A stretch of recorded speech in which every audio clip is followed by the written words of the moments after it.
Narito na naman tayo para sa isang napaka-sweet at nakakakilig na love story nila Kalingap Edu at Ate Viancy. Tulad mo ay aking makilala. Sa pagpapatuloy ng ating love story ay makikita natin na nagbalik na ang Kalingap team para bisitahin si Viancy. Talaga namang napakarami nilang nagtulong-tulong para lamang mailabas ang sangkatutak na regalo para kay Viancy at sa Kalingap. Pagdating nga nila doon ay wala talaga si Viancy dahil sabi ng kanyang papa ay nagtitinda daw si Viancy doon malapit sa basketball court. Kaya naman ay nagkwentuhan muna si Kalingap Rab at ang papa ni Viancy. Napansin ni Kalingap Rab ang pagbabago sa katawan ng papa ni Viancy dahil ito na daw ay mas healthy. Kaya naman nagpasalamat ang papa ni Viancy dahil kung wala daw ang Kalingap team ay hindi siya makaka-recover galing sa kanyang sakit. Pinagmalaki pa nga si Viancy ng kanyang papa dahil daw sa taglay niyang kasipagan at kabaitan at kahit anong fame ang dumating sa kanya ay hindi pa rin daw siya nagbabago. Sabi ko, support po natin si Kuya Elo eh. Makita at matagal-tagal din kami hindi nagkita.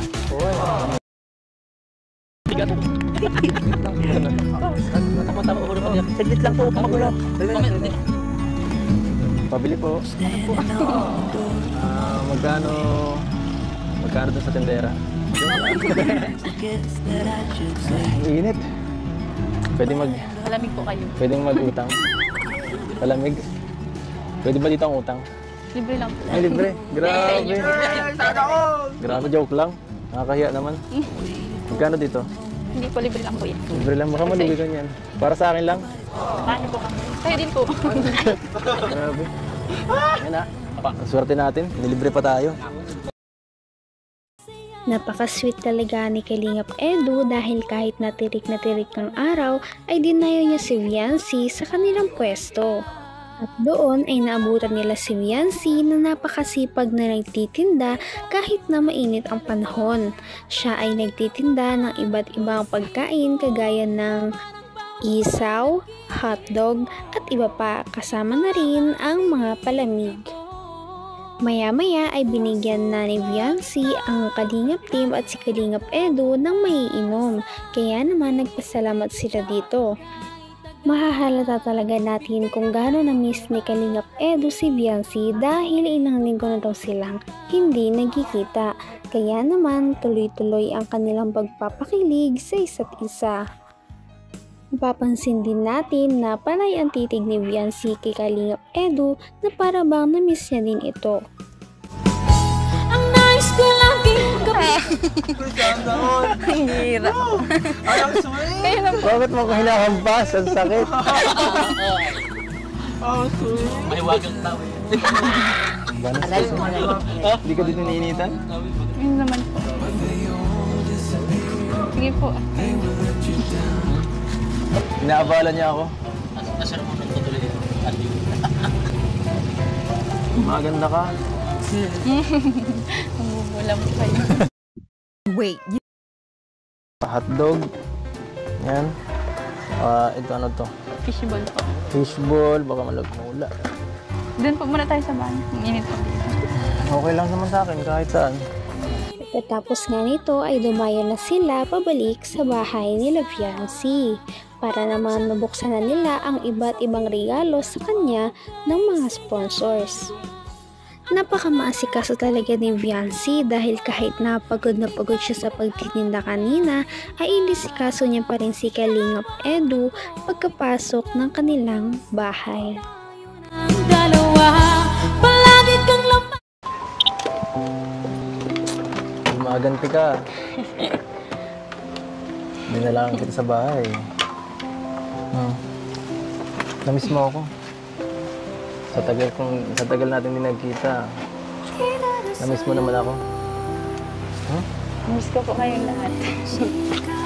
Ako lang tinatanong ko. Miss o miss na miss na miss. Hindi. Ako ka. Diyan na po kayo. Sige. Lalo kong gumaganda talaga. Ewan ko ba? Talaga namang mapapansin natin kung gaano nila na-miss ang isa't isa sa kanilang mga titigan at pagbibiruan. Pagkatapos nga noon ay nagbukas na sila ng napakaraming mga parcel galing sa mga supporters. Napakarami ng damit na natanggap ni Viancy, mga bag at mga wallet. Gayon din ang mga Kalingap team, hindi rin sila nakalimutan ng mga sponsors. May kanya-kanya silang mga damit. At meron pa nga isang nagregalo ng mga couple t-shirt para sa dalawa na siyang bagay na bagay naman talaga. Meron pang isang gift na nagpakilig sa lahat dahil ito ay isang bangle na nakalock at ang susi nito ay nasa isang kwintas. Kaya naman, sinuot ni Kalingap Edu ang bangle kay Viancy at nasa kanya ang susi.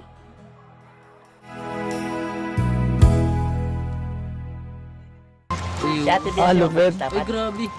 Maganda ka siya ba? Ay! Ano ba to? Hanggat nabubuhay Sana ako. kayong dalawa, makalap na din kayo. Ha? Ilan taon na kayong ganyan?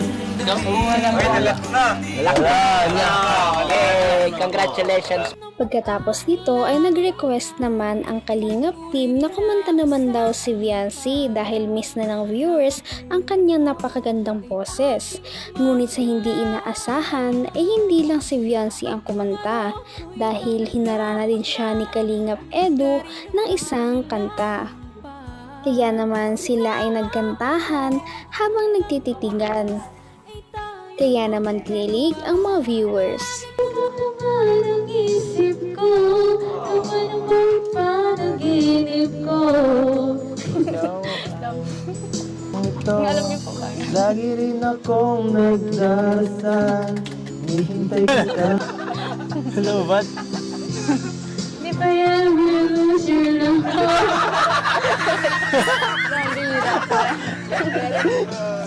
Everybody ko umiibig sa'yo. Kahit na nagdugo ang puso. Kung sakaling wala ka niya, huwag kang mag-alala. Napakaganda talaga ng boses ni Viancy kaya naman lahat ay humanga sa kanya. Humanga naman si Ate Viancy dahil sa kanta ni Kalingap Edu na para bang hinihipnotize siya at hindi niya maiwasan na hindi tumitig. Pagkatapos ang nakakapagod na kantahan at pagbubukas ng mga regalo ay naghanda na si Viancy ng kanilang merienda. Ito ay isang napakasarap na siomai na may mga sausawan pa at mga soft drinks.